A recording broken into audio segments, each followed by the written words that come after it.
In this BDRSuite demo, I'll show you how to configure files and folder backup for Mac machines and how to restore them. BDRSuite offers file and folder level backup for Mac machines with flexible storage options, granular recovery, centralized management, and more. To get started, head over to the BDRSuite website and click Start Free Trial. As the first step, download and install BDRSuite on Windows, Linux, or even as a Docker container. For a detailed step-by-step video on installing and setting up the backup server, be sure to check the link in the description. Also, fill in the form provided for technical assistance. Once the installation is complete, open the BDRSuite Backup Server console. Enter the username, password, and click Sign In. You can now experience BDRSuite's full-featured 30-day free trial in your environment. As a first step, configure a backup repository to store backup data. You can do this from the Infrastructure Backup Repository menu.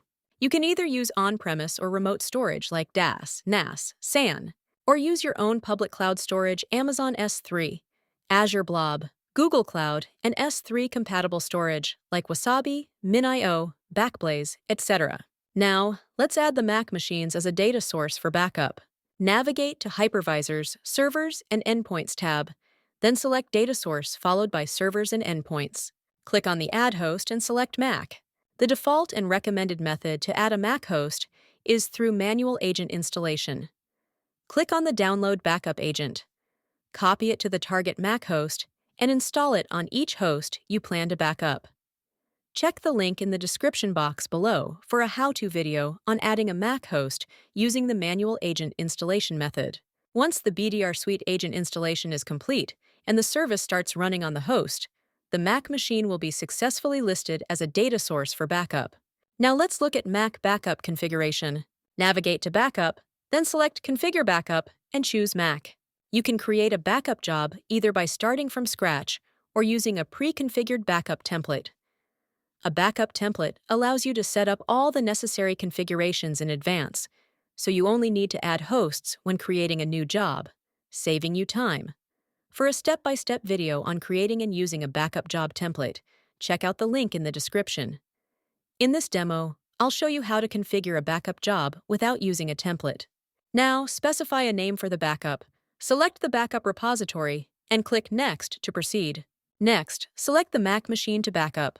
Once done, select the files and folders you want to back up by entering a specific file or folder path. The selected files will be displayed on the right panel. You can also select the files and folder of the host individual by clicking on the Edit Action button. Click the Browse button to locate and add the files and folders for backup. In the browsing window, expand the tree structure to view and select the specific files and folders you'd like to include in your backup. The selected files will appear on the right side of the panel. Once done, click on Next to continue. Now, specify the file or folder types to include or exclude from the backup. If you choose the No Filter option, every selected file and folder will be backed up without any exclusions. With the Standard Filter option, you can include or exclude specific file formats and also choose to exclude all subfolders if needed. With the Advanced Filter option, you can apply multiple advanced filters based on the available options to tailor your backup precisely. In this video, I've chosen the Standard Filter and set it to exclude files of type MP4. You can configure pre- and post-backup scripts to run custom scripts before and after the execution of your backup schedule. BDRSuite offers flexible backup scheduling options. Select the backup frequency for incremental backups. For this demo, I've configured daily backups at 9 p.m. Only the initial backup is full. After that, it's forever incremental backups. If you want to schedule periodic full backups, you can enable additional full backup options. Click Next to proceed. Retention allows you to specify the number of versions and period to retain the backed up files. By default, 5 versions are set. You can also configure retention to retain the backed up files deleted on the source machine. You can customize the retention policies as per your storage and compliance requirements. Once that's done, click Next. Backup data encryption encrypts all the backup data during transfer and at rest. You can enable backup encryption to protect backups using a custom password. Then click Next. By default, all the advanced settings options will be enabled. Click Next. Finally, review your backup job configuration. If you want to run the backup job immediately after configuration, you can check the box and click Save. Click Save on the confirmation dialog. Then you will be redirected to List of Jobs page. Click on the In Progress icon to view the status of the backup progress. Once the backup is completed, you can edit, check status, view reports, and manage your backup jobs from here. Click the Report icon to view the backup job level report. Now, let's go over the recovery options available for Mac machines. To begin, navigate to Recovery and select Restore Backup Data. To start the recovery process, simply click the Restore button located next to the backup job you wish to recover. The File Level Recovery option allows you to recover specific files or folders.